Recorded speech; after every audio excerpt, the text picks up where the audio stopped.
Let's head on to Kebbi State and bring you the news, unfortunately, that only 11 out of the 24 schoolgirls abducted from the school in Maga on November the 17th have been safely reunited with their families, although all the kidnapped girls are out of captivity.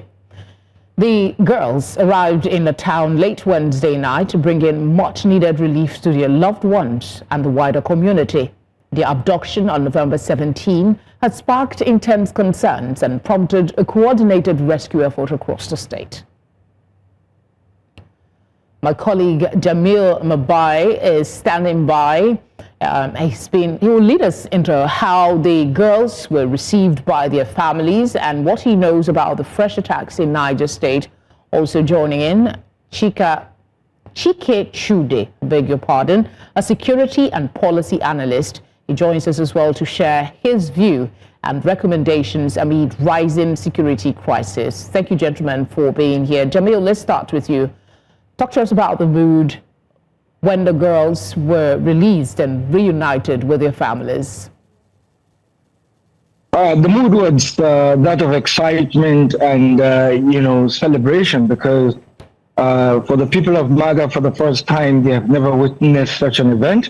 It happened at a time when, the girl child education, the enrollment of the girl child education in Kebbi is at its highest peak. So yesterday around 2 a.m., News Central TV was on ground to witness how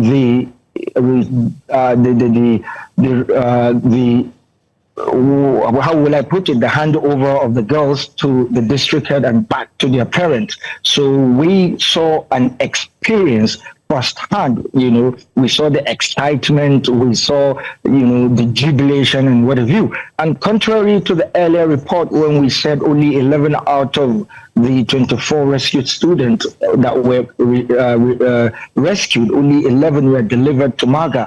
We've come to understand that some of the abducted students are not from Maga, they are from other communities along Maga. So what authorities did was, on their way back, they had to branch and, delivered some of the girls, to their parents in other communities. So all in all, 11 out of the 24 students that were abducted are from Maga community. Okay. And again, there was this, also unconfirmed report that one of the students lost her life. We found out that that was also misinformation and fake news. Even though there was a loss of life, but it wasn't that of the student or part of the student that was abducted by the bandits. It was when the bandits were crossing over to Zamfara, they encounter some group of women, which among them, the bandits shot and killed one of the women that they came across. So, Jamil, you've given us a very important clarification. It is imperative that people understand the information you're sharing. 11 girls are from Maga, but the others are from neighboring community. But were you able to speak with these girls before they reunited with their families, or when they reunited with their families? Yeah, were you allowed?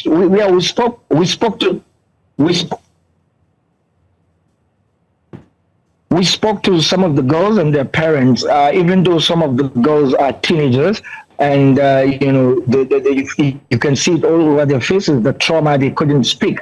But we happened to, spoke to one lady that shared her experience, and the ordeal was horrifying, because they told us that they traveled, or they walked for almost 2 days without eating anything, and finally they had to eat leaves. But the most horrifying incidents was when they had to cross over, something like a lake. So they were forced into the water, and the water was almost at her neck level. It was difficult, and some of the students who were even in terms of age younger than her, the bandits had to carry them on their backs and cross over the water. So the experience to them was horrific.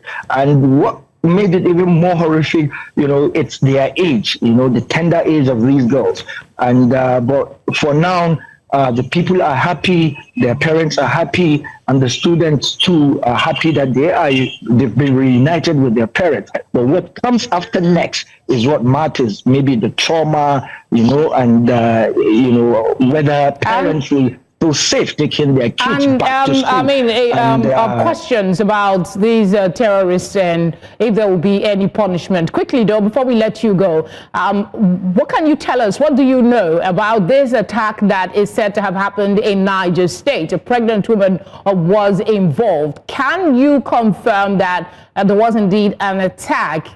And what does that make Niger State look like at the moment?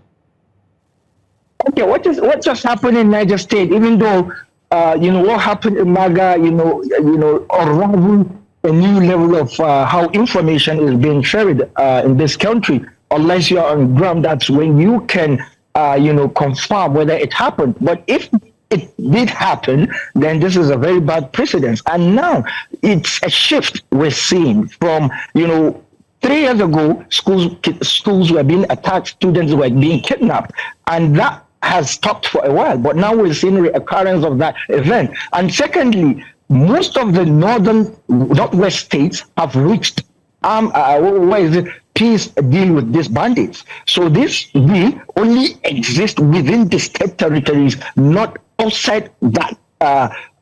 States outside that territory. So now bandits are leveraging on that, leaving their where they are safe, going to other neighboring states, committing crime, kidnapping people, and then bringing them back into their safer zone. So, it's very confusing now to begin to analyze the dimension this is taking. But it's happening fast. And, I don't know, the northern states, the governors... All right, Jamil, I know you have a lot to share with us. Just hold on for a moment. Let's go on a quick break. When we come back, you conclude your thoughts, please.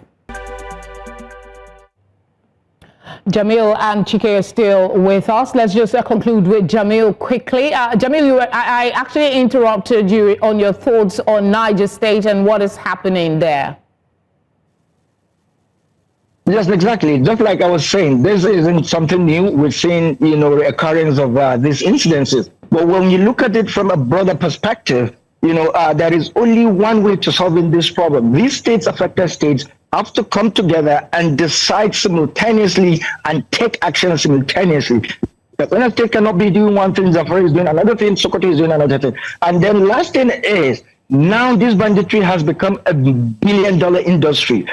Even though we're yet to confirm what happened that led to the rescue of these girls from Kebbi State, but it's certain back-channel discussions happened. But the terms of the negotiation, how they got to release them, is very questionable. And again, in scenarios given the past abductions and how victims were released, ransoms were paid. So by paying ransom, you are empowering these bandits. But there has to be a definitive, unified agreement Jamil, on how to combat this banditry, which has to be community-driven approach. All right, thank you, Jamil. Let's bring in Chike and get his thought on that, because there is a lot of question. I mean, we're happy these girls have returned, just like Kwara State worshippers have also returned. But the question that's being asked is, the government is yet to clear the air on whether these abductees regained their freedom by way of negotiation, ransom payment, or military force. Is there more to this that meets the eyes? If yes, what should be the next steps after this release? Like you said, one is very happy that these girls, innocent victims, have been released. The manner and the nature, the character of their release is what has got a lot of Nigerians talking. The government is very short on explanations, what exactly happened. Obviously, there was a negotiation, there was a discussion. What was the nature of this discussion? And like you have said, is it a rescue? Obviously, it cannot be a rescue, because a rescue would mean that one side was taking the battle to the other side, and in the process, there had to be some level of violence used to be able to remove the girls, extricate the girls. And so it would appear that that did not happen. So that is, and so what is now left for people to think about is that there was negotiation. Now, when there's a negotiation, there's a back and forth, you know, and you have to put something on the table in order to get something. So what did the government offer for the terrorists to also offer to bring these girls back? The only thing that the terrorists have always been interested in whenever they take hostages is, resources, financial resources. You know, sometimes they ask for other things too, like cigarettes, motorcycles and all of that. So, and again, if the negotiation actually led to monetary exchange, and of course, you might perhaps, what might even compel or propel the government to even embark on that kind of a negotiation is the fact that the international community this time is involved in everything that is happening, especially given the interests of the United States. So they were under pressure during this negotiation. But if they did negotiate and then exchange resources or cash in the process, then what they have done is to make these people much more deadly, and put them in a position to even do more, knowing that their efforts have yielded success for the government. So it's a catch-22 situation. Yeah, it is real indeed. But there is a question that has been on my mind, and a lot of Nigerians are asking it as well. We have rules in this country, we have laws, and the government have said repeatedly that they will not, fraternize with bandits or terrorists. But what we are seeing is a case where the government seem to know how to reach these bandits and will be fighting banditry and terrorism for years. Yet we can communicate with these people to have people released without any gunshots heard and anyone arrested. What are the long-term implications of this seeming trend of government, fraternizing with the bandits and terrorists, even if it is for the release of innocent citizens? Look, the implication is a power praxis. It's a power praxis issue. The implication is that the Nigerian state is admitting its weakness, its inability to take the battle to these bandits, its inability to be in control of the situation. The Nigerian state today, as presently constituted, is weak. It can neither protect its territory, and that is why these bandits protect at will in different territories of this country, sometimes imposing tax on communities. And then it can also not protect its citizens, because these people operate at will when they want, how they want it, and then disappear. And nothing happens at the end of the day until they strike again. So you can see the pattern in the past 1-2 weeks since these kidnappings, and abductions took place. Kebbi, Eruku in Kwara State, Niger State, and just as they have, they release some, they now go back and take some others. So they are totally in control of the situation. So you have the Nigerian state, through its agencies, the security agencies, reacting to what these bandits and terrorists, are doing. And that tells you that in the power equation that the Nigerian state is completely very, very weak and is incapable of being in control, of being on top of this situation. Okay, and so the situation is dire. And that you are asking about the situation. The situation is that they strengthen themselves every day. They strengthen themselves in terms of increasing their manpower, in terms of, having greater assets. Okay, the speed, the rate. Just weapons, which they use against the state and the citizens. The rate at which these attacks are happening, some are saying that they could be emboldened by the fact that the United States took interest. That is on the one hand. On the other hand, the presidency, as I read earlier, has approved members of the Nigeria-US Security Working Group. The goal is to share information, I guess, and improve on the security situation. Are you optimistic about this US-Nigeria partnership in terms of fighting insecurity, considering that the increase in the spate of these attacks seem to coincide with the announcement by the US president? Let me even address that issue. Is it that you have an increase, a sudden surge in the spate of violence, and abductions by this, non-state actors, dangerous non-state actors, because of the pronouncement by the American government? I'm not exactly sure. But I think that what has happened is that the pronouncement or the announcement by the American government has put greater focus on the issue of insecurity in the country. So you have more reporting of insecurity-related issues in Nigeria. Before now, people have been insinuating that insecurity matters are being underreported. So this time, because of the interest of the Americans, it is now giving more media space. And perhaps that is why we're hearing more about that. But the terrorists themselves should not be elated, depending again on what the Americans want to do with the Nigerian government, if the Nigerian government cooperates. Don't forget that the American government, government took out the head of, ISIS, Baghdadi, and then they also took out Qassam, Soleimani, the head of the Iranian Revolutionary Guard at the time. So they have capacity to be able to do a lot of damage to these terrorists. So it's not in the interest of the terrorists to even heighten the crisis of insecurity in the country. And as for the Nigerian, American, the discussions, and the committee that was set up by the president to interact with the American, counterparts. What do we expect from that? Obviously, the Americans have put some things on the table, and which they would expect the Nigerian government to respond to. And so the discussions is ongoing, of course, in the areas of counterterrorism, terrorism, defense issues, humanitarian issues. The Americans want to come in and also want to help. So can they be given parameters? Are there parameters they can agree with with the Nigerian counterparts, under which that, they should operate?